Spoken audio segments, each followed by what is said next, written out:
Alors à cette époque, c'est Léon Morel, commissaire district, qui a mené une tentative d'arrestation envers Simon Kibangu. Dans la même année, on est le 6 juin 1921, les forces coloniales appréhendent la venue de Simon Kibangu à Kamba. Et leur mission va échouer parce qu'ils n'arrivent pas à intercepter Simon Kibangu. Simon Kibangu arrive à s'enfuir et parvient à s'exiler. Il rentre vraiment dans une clandestinité, il s'exile à Banzasanda. Mais malgré sa fuite, des dirigeants de son mouvement se sont fait interpeller, d'autres sont morts, d'autres sont blessés et d'autres sont arrêtés et jugés.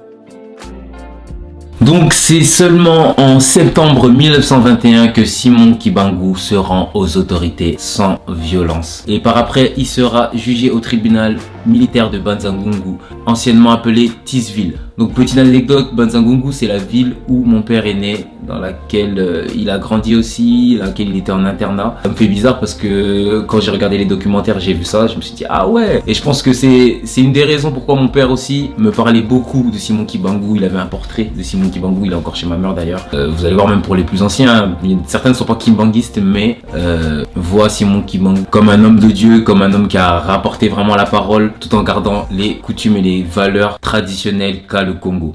Donc voilà, une petite aparenté.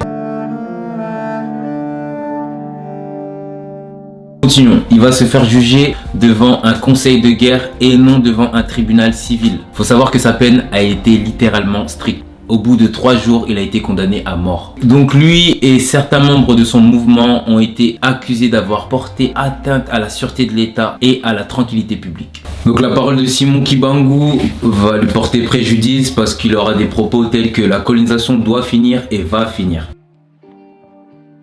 Donc Simon Kibangu était accusé de se nommer en tant qu'envoyé de Dieu et de faire répandre des faux bruits de guérison et de résurrection. Les autorités à cette époque estimaient que les regroupements et les marches pouvaient conduire à la grande révolte. C'est pourquoi ils ont décidé d'intervenir en appliquant la loi sévèrement.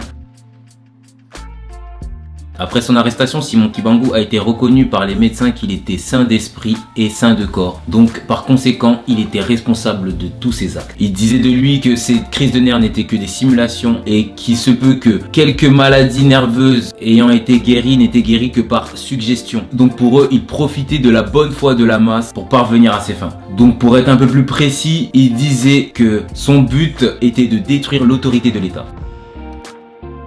Les juges l'ont accusé de s'être nommé en tant que rédempteur et sauveur de la race noire en désignant l'homme blanc comme l'ennemi. Doit être considéré, organisé pour porter atteinte à la sûreté de l'État, secte cachée sous le voile d'une nouvelle religion, mais tendant à démolir le régime actuel. Que la religion n'est qu'un moyen pour exciter et exalter la croyance des populations. Que les foules impressionnées et poussées par la force du fanatisme doivent souvent servir d'instrument pour atteindre le but final. Attendu. Pour eux, clairement, la doctrine de Simon Kibangu, c'était l'une des causes qui a créé une grève des travailleurs à cette époque-là. Donc il avait énormément d'accusations.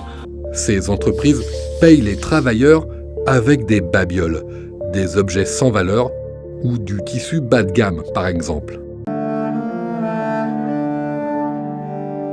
Quand on lui pose des questions sur sa religion, Simon Kibangu se présente en tant que bon chrétien qui croit en la Trinité. Faut savoir que Simon Kibangu prêchait l'amour que tout homme devait avoir pour son prochain. Et son but était de rétablir la justice qu'il y avait entre les hommes de couleurs différentes. Ceux qui refusent de collecter le latex et ceux qui ne livrent pas les quantités de caoutchouc toujours plus importantes exigées par le roi des Belges. S'ensuivent pillage, prise d'otages, coups de fouet, viols, meurtres et massacres de masse. Faut savoir que Simon Kibangu était accusé d'énormément de choses. Il a subi une réelle humiliation de la part de ses juges. Les juges ordonnaient aux militaires qu'ils se fassent battre et tremper de l'eau froide pour dire toute la vérité sur son mouvement. Et de tous ces jugements, le roi Albert décide de changer sa peine en détention de perpétuité. Les autorités coloniales vont décider de le transférer dans la prison d'Elisabethville au Katanga, à des milliers de kilomètres de sa famille et de son foyer. Faut savoir que là-bas, chaque matin, il se faisait plonger dans l'eau froide. C'était un processus pour accélérer sa mort, donc c'est très très grave. Donc il va rester enfermé là-bas jusqu'à la fin de sa vie. On annoncera sa mort le 12 octobre 1951. Quand je regarde un peu son histoire, son historique, qu'est-ce qu'il a vécu et toutes les actions qu'il a pu faire et tout ce qui est représenté, je pense que Simon Kimbangu a été combattu non pas seulement parce que c'était un danger politique, mais vraiment un danger religieux pour les autorités coloniales. Donc, selon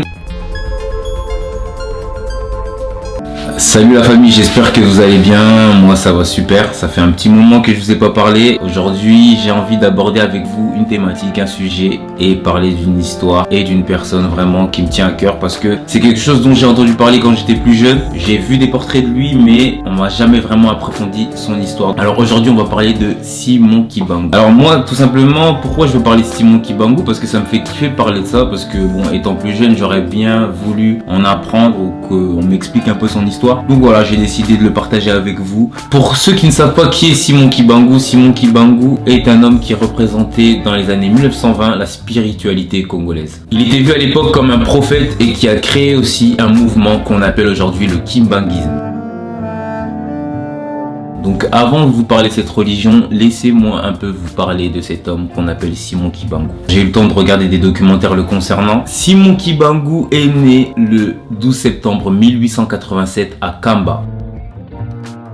Il est considéré, comme je vous ai dit tout à l'heure, comme un envoyé spirituel congolais. On dit de lui que c'est une personne simple, qu'il a une remarquable intelligence et une spiritualité hors du commun. Alors Simon Kimbangu se révélera comme un réel justicier car il appliquera des coutumes que ses ancêtres appliquaient, qui étaient anciennement appelées Kimbangu Fulamwana. Donc vraiment il appliquait vraiment des valeurs traditionnelles de son pays d'origine malgré l'emprise coloniale. On va retracer un peu son histoire. Donc à partir de 1900, il est catéchiste et la même année, il est baptisé. Donc voilà, Simon Kimbangu a toujours cet esprit chrétien. Il est formé en tant que catéchiste. Donc sa mission est de tourner le regard des gens vers Jésus-Christ. Quelques années après, on est en 1919. Donc pour un peu vous situer, la Première Guerre mondiale est déjà passée. Bon, ça n'a peut-être rien à voir, mais c'est un peu pour vous situer au niveau du temps. Donc en 1919, il part à Léopoldville, ça s'appelle aujourd'hui Kinshasa. Malheureusement, il a du mal un peu à trouver du travail, mais il finit par se faire embaucher dans les huileries du Congo belge. Alors qu'est-ce que c'est les huileries du Congo belge? Ce sont des plantations d'huile de palme. Ce sont des sociétés privées qui ont été créées après une convention signée par le ministre Jules Rankin, donc ancien premier ministre belge et à cette époque ministre des colonies sous le gouvernement de Chola. En 1920 qui va créer son mouvement, le kimbanguisme. Le kimbanguisme c'est quoi? C'est une religion qui reprend des éléments du christianisme tout en ayant des spécificités locales. Un message qui rassemble des millions de fidèles du Congo-Kinshasa et des pays voisins, à pied, en voiture ou en camion, et surtout en musique. Les fidèles se recueillent sur la tombe de son ancêtre, Simon Kimbangu Ier, l'homme qui pendant le pouvoir colonial belge avait passé 30 ans en prison car il avait soutenu que Dieu était noir. Je vais pas trop m'attarder sur la religion du kimbanguisme, on va plus parler de l'histoire encore de Simon Kimbangu. Là, écoutez attentivement parce que la suite va être surprenante.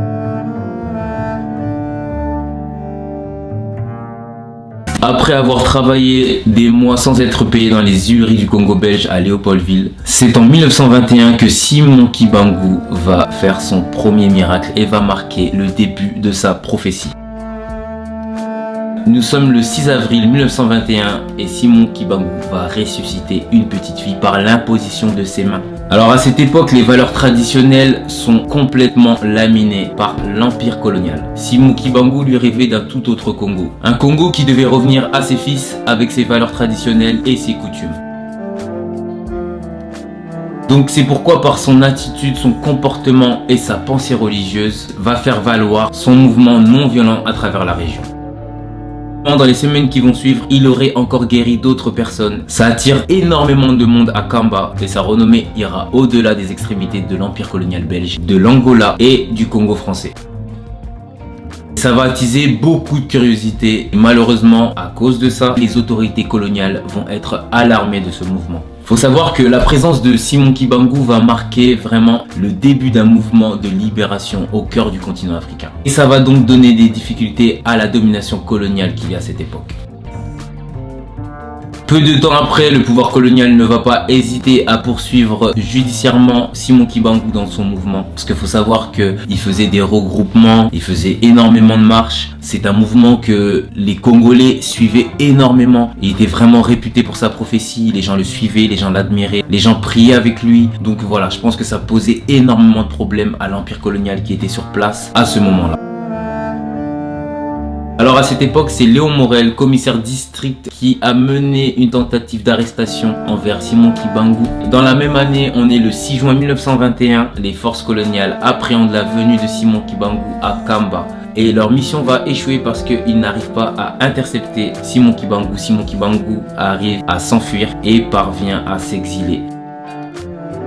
Il rentre vraiment dans une clandestinité, il s'exile à Banzasanda. Mais malgré sa fuite, des dirigeants de son mouvement se sont fait interpeller, d'autres sont morts, d'autres sont blessés et d'autres sont arrêtés et jugés. Donc c'est seulement en septembre 1921 que Simon Kimbangu se rend aux autorités sans violence. Et par après, il sera jugé au tribunal militaire de Banzangungu, anciennement appelé Tisville. Donc petite anecdote, Banzangungu c'est la ville où mon père est né, dans laquelle il a grandi aussi, dans laquelle il était en internat. Ça me fait bizarre parce que quand j'ai regardé les documentaires, j'ai vu ça, je me suis dit ah ouais. Et je pense que c'est une des raisons pourquoi mon père aussi me parlait beaucoup de Simon Kimbangu. Il avait un portrait de Simon Kimbangu, il est encore chez ma mère d'ailleurs. Vous allez voir même pour les plus anciens, certains ne sont pas kimbanguistes mais voient Simon Kimbangu comme un homme de Dieu, comme un homme qui a rapporté vraiment la parole tout en gardant les coutumes et les valeurs traditionnelles qu'a le Congo. Donc voilà, une petite aparenté. Continuons. Il va se faire juger devant un conseil de guerre et non devant un tribunal civil. Il faut savoir que sa peine a été littéralement stricte. Au bout de 3 jours, il a été condamné à mort. Donc lui et certains membres de son mouvement ont été accusés d'avoir porté atteinte à la sûreté de l'État et à la tranquillité publique. Donc la parole de Simon Kimbangu va lui porter préjudice parce qu'il aura des propos tels que la colonisation doit finir et va finir. Donc Simon Kimbangu était accusé de se nommer en tant qu'envoyé de Dieu et de faire répandre des faux bruits de guérison et de résurrection. Les autorités à cette époque estimaient que les regroupements et les marches pouvaient conduire à la grande révolte. C'est pourquoi ils ont décidé d'intervenir en appliquant la loi sévèrement. Après son arrestation, Simon Kimbangu a été reconnu par les médecins qu'il était sain d'esprit et sain de corps. Donc par conséquent, il était responsable de tous ses actes. Il disait de lui que ces crises de nerfs n'étaient que des simulations et qu'il se peut que quelques maladies nerveuses ayant été guéries n'étaient guéries que par suggestion. Donc pour eux, il profitait de la bonne foi de la masse pour parvenir à ses fins. Donc pour être un peu plus précis, il disait que son but était de détruire l'autorité de l'État. Les juges l'ont accusé de s'être nommé en tant que rédempteur et sauveur de la race noire en désignant l'homme blanc comme l'ennemi. Doit être considéré, organisé pour porter atteinte à la sûreté de l'État, secte cachée sous le voile d'une nouvelle religion, mais tendant à démolir le régime actuel. Que la religion n'est qu'un moyen pour exciter et exalter la croyance des populations. Que les foules impressionnées et poussées par la force du fanatisme doivent souvent servir d'instrument pour atteindre le but final. Attendu. Pour eux, clairement, la doctrine de Simon Kimbangu, c'était l'une des causes qui a créé une grève des travailleurs à cette époque-là. Donc il avait énormément d'accusations.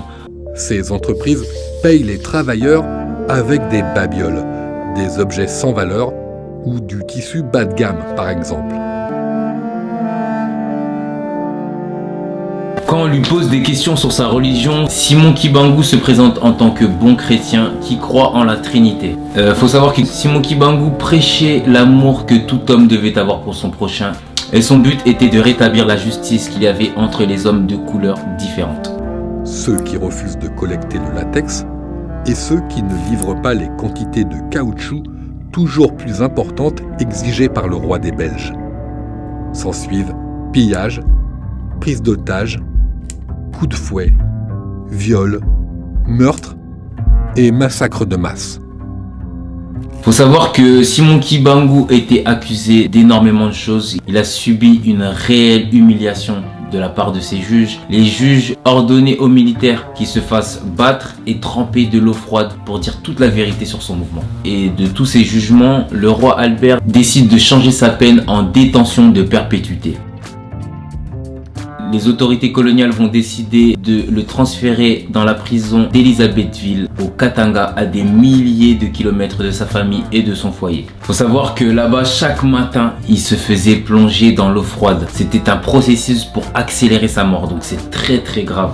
Donc il va rester enfermé là-bas jusqu'à la fin de sa vie. On annoncera sa mort le 12 octobre 1951. Quand je regarde un peu son histoire, son historique, qu'est-ce qu'il a vécu et toutes les actions qu'il a pu faire et tout ce qui est représenté, je pense que Simon Kimbangu a été combattu non pas seulement parce que c'était un danger politique, mais vraiment un danger religieux pour les autorités coloniales. Selon l'église, suite à ce mouvement, il y aurait eu 33 000 familles, dont 155 000 personnes qui auraient été déportées dans le pays de 1921 à 1951. Donc voilà, c'est quand même un chiffre assez important. On estime aujourd'hui que 10% de la population en RDC, donc 7 à 8 millions de personnes, pratiqueraient le kimbanguisme. Donc voilà, j'espère que vous en avez appris un peu plus sur Simon Kimbangu, le kimbanguisme aussi. Moi, je ne me suis pas vraiment étalé sur la religion du kimbanguisme, mais si jamais vous voulez vous informer, il y a des documentaires. Vous pouvez aussi demander à vos parents qu'est-ce que c'est, pour ceux qui sont congolais bien sûr. Moi, ça m'a fait plaisir de vous parler de ça. Donc voilà, c'est quelque chose qui fait partie de mes coutumes et que j'ai voulu partager aujourd'hui avec vous sur ma chaîne YouTube. Il y a d'autres thématiques que je vais aborder. N'hésitez pas à activer la cloche. On se dit à la prochaine pour un épisode de ma nouvelle web série OG. Et on se dit à la prochaine pour une nouvelle thématique, une nouvelle vidéo et une nouvelle histoire. Allez, ciao la famille. Ophelina, Jésus est mon papa. Naye liboso na bino pour représenter bino bana o bozomona na bilili pe ba difficulté tozanango. Na bandaki musala o ça fait longtemps ya koboko la bana selon ainsi dit l'Éternel. Mais ba difficulté ezamingi, difficulté ya loyer parce que tozo futela et puis difficulté au foot la bana minerval pour to chute au bandaki. To pesa qui avance mais tikali ndambo. Nazo banga ke bana oyo bakata classe bakoma nango na sukate. C'est pour cela Dieu m'a mis au cœur na lancé message oyo na batu nyonso ya motema malamu basunga bana oyo bozomona na bilili. Bana oyo bozomona na bilili ndambo na juna rond-point Ngaba, ndambo Victoire, ndambo Limete et puis ndambo l'état pesingai. Pona bande kolanga nyonso ba congolais bobi ba réalité nini to passer nango na mboka. Soki nga simple individu na ndimi kozwa bana oyo na bokola na ainsi dit l'Éternel. Ce qui l'État s'est décidé, tout le monde a sous fazer na zelate. C'est difficile, il y a aussi ngonga moko. C'est pour ça que lancé appel na bana nyoso nzambe pour na classe ya bana oyo, pour na loyer na bango, kolata pe kolia na bango. Na osenga na batu nyoso baza cœur sensible, pe baza na motema kosunga ba sunga biso pe ba salisa biso. Toza na commune ya Kalamu, quartier Kauka, référence ya monene tukangami na université Kimbangiste, avenue comme on a Marin numéro 16. Numéro de téléphone à biso pour na bateau balingi ba contacter biso pour na ba détail mosusu isa plus 243 89 72 32 229. Zamba pambola bato nyoso ba ko assister biso. Merci beaucoup.